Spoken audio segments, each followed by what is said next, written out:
아침마다 말씀으로 밝은 빛을 채우네. 시편 146편을 보면 어떤 특징이 있냐면 1절에 보면 할렐루야 이렇게 시작하죠. 그리고 제일 마지막에 10절을 보면 끝나는 부분이 할렐루야로 끝납니다. 그러니까 할렐루야로 시작해서 할렐루야로 끝나는 그런 내용을 담고 있죠. 어제도 말씀드렸지만 시편 146편서부터는 이 시를 지은 사람이 누군지가 나오지 않습니다. 그러니까 145편이 다윗의 마지막 시고, 그리고 146편서부터는 이제 누가 이 시를 지었는지 사람은 가려져 있습니다.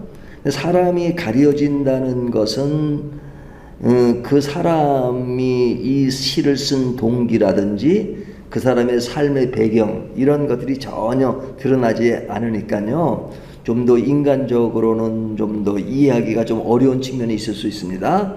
하지만 반면에 사람이 가려졌기 때문에 완전히 하나님만 드러납니다.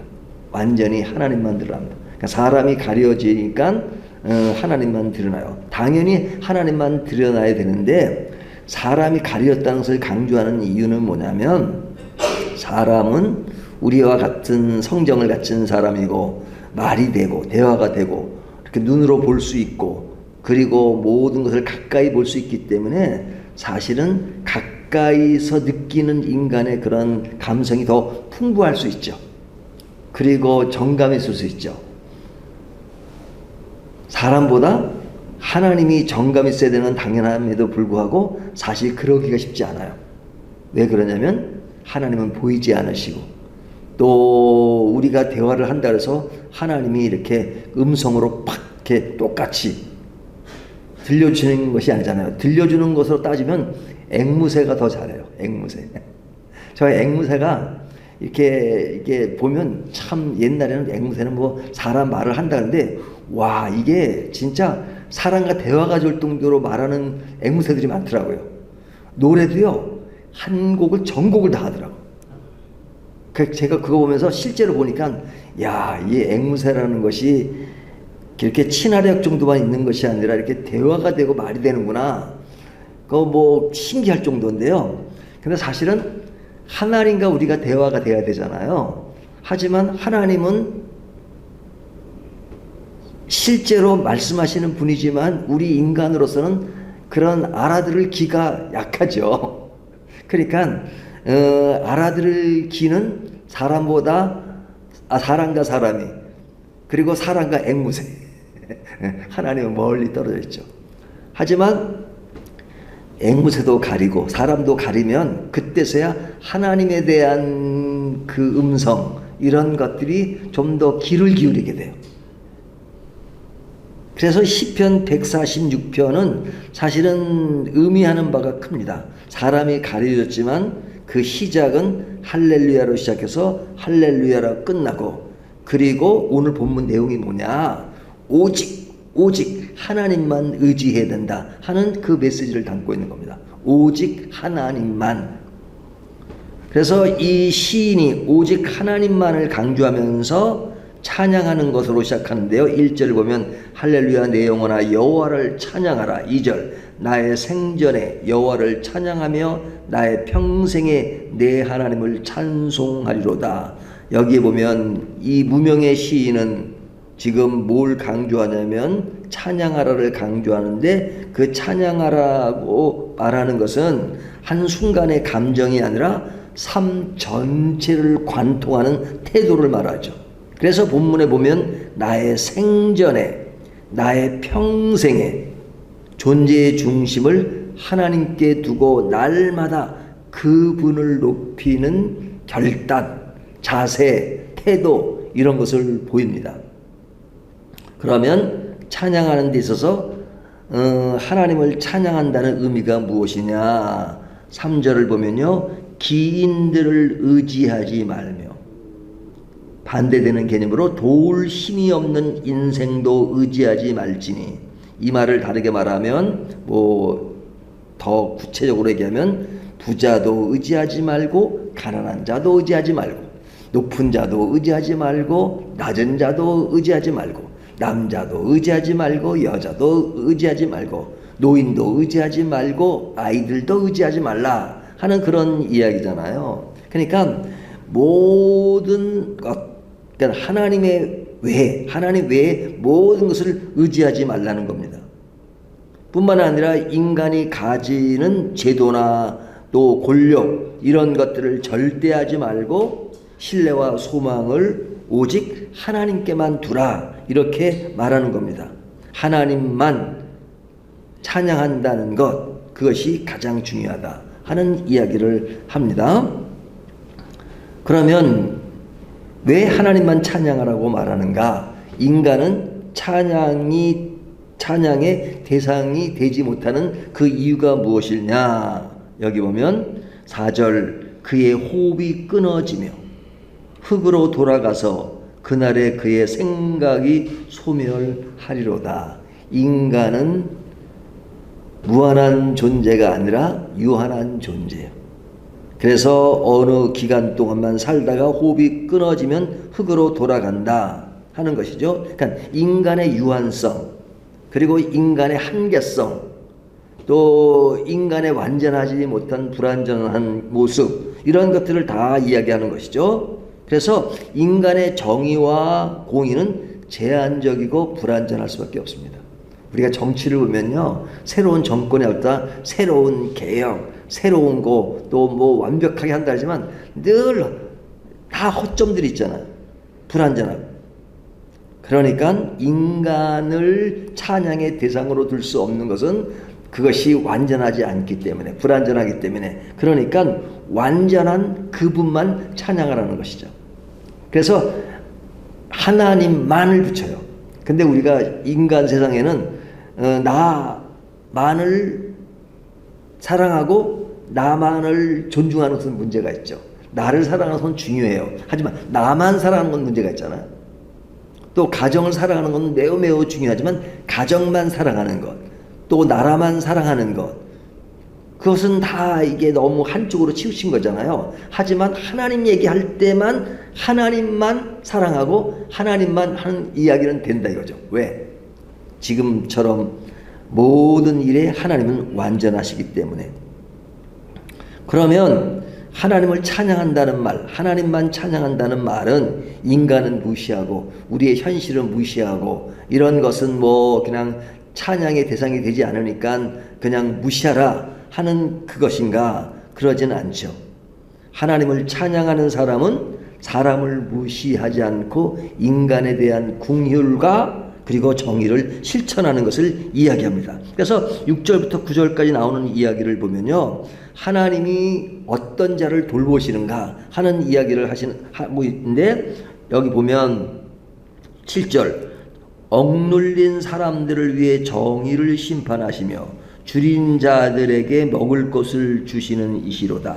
자, 갇힌 자들에게 자유를 주신다. 여기 보면 굶주린 자, 갇힌 자, 낮은 자, 그 다음에 고아와 가부를 붙드신다 하는 것, 이것은 하나님이 찬양의 대상이고 하나님만 찬양받으실 분이시지만 찬양받으시는 그분은 우리들을 향해서 어떤 자세를 취하시는가? 인간적으로 굉장히 어렵고 힘든 자들을 살피신다 이거죠. 그러니까 뭐 어려운 자, 힘든 자만 살피는 것이 아니라 모든 인간을 살피시죠. 근데 그 중에 더 상징적으로 이야기하는 것이 뭐냐면 굶주린 자를 먹이시고 갇힌 자를 해방하며 낮은 자를 일으키시고 고아 가보들을 붙드시고, 그러니까 하나님은 인간을 이렇게 위하신다는 거죠. 그렇다면 하나님만 찬양하는 사람은 하나님만 찬양한다는 것이 그냥 뭐 말로만 할렐루야 그러는 것이 아니라 그 모든 것을 따르는 것이니까 하나님이 그런 인간을 사랑하시는 그 마음도 담는 것이죠. 그 찬양 속에.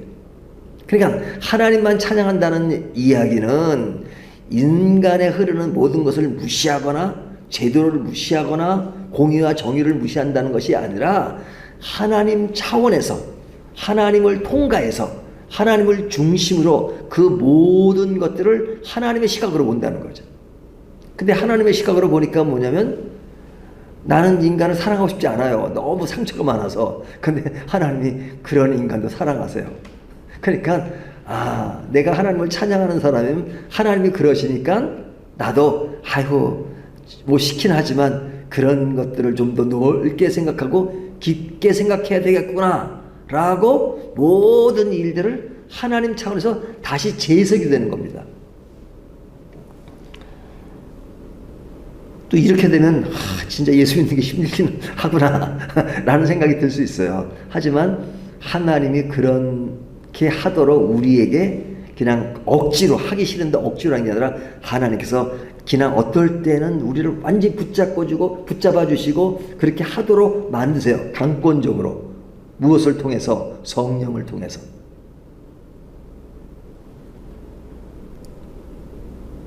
그러니까 이 말씀이 우리에게 무엇을 조명하느냐? 누구를 의지할 것인가? 사람과 권력에 의지하지 말고 하나님만 의지하라. 근데 하나님만 의지한다는 것은 세상의 모든 것들을 부정하는 것이 아니라 조금 전에 말씀드린 것처럼 하나님 차원에서 세상을 다시 보면 관대해지고 그리고 원수를 사랑할 수 있는 마음이 생기고 그리고 좀 더 인간이 무엇인지 하나님이 누구신지 우리의 삶의 현장이 어떤 것인지를 알고 살아가기 때문에 삶의 균형이 있고 그리고 질서가 있고 상식이 있고 그렇게 살아간다는 것이죠. 이 이야기를 반대로 이야기하면 하나님을 믿는 사람이 독단적이고 자기중심적이고 그리고 그냥 상식이 없고 이것은 진정한 하나님을 찬양하는 게 아닙니다. 진짜 하나님만 믿는 게 아닙니다.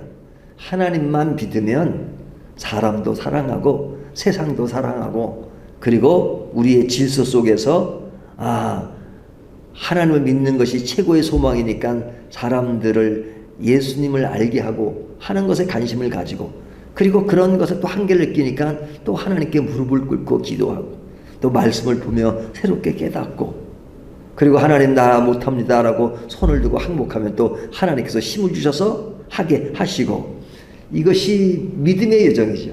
신앙의 여정이고 믿음의 사람은 그 맛으로 사는 겁니다. 그 맛으로.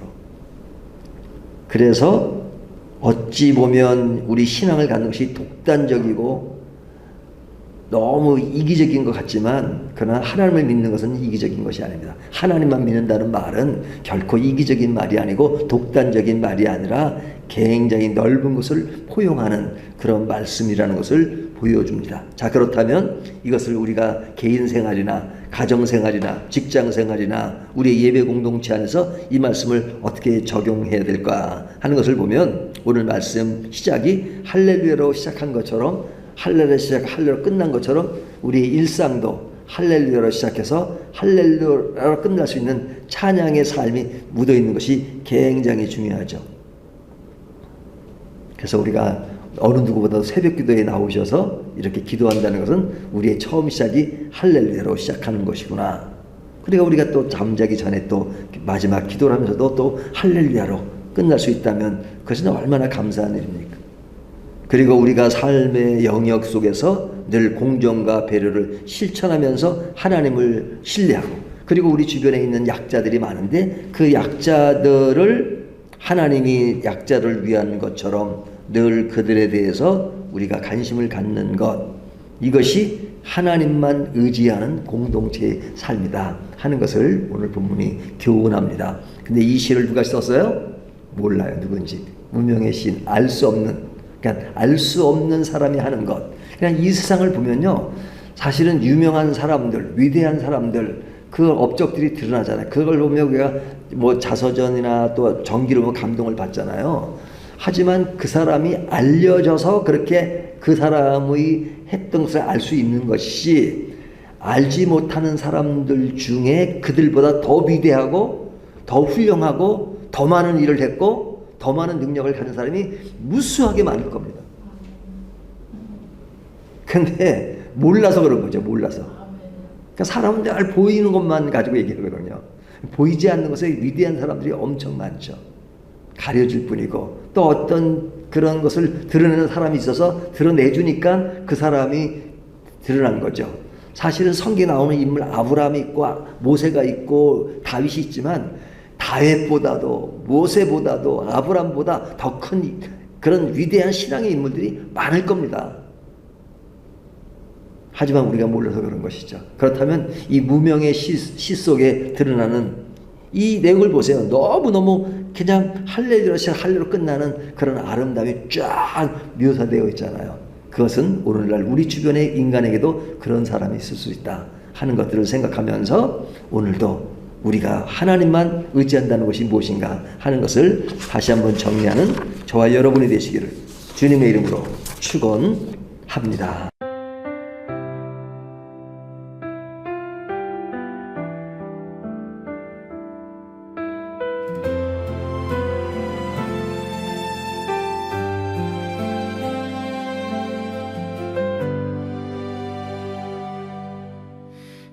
아침마다 말씀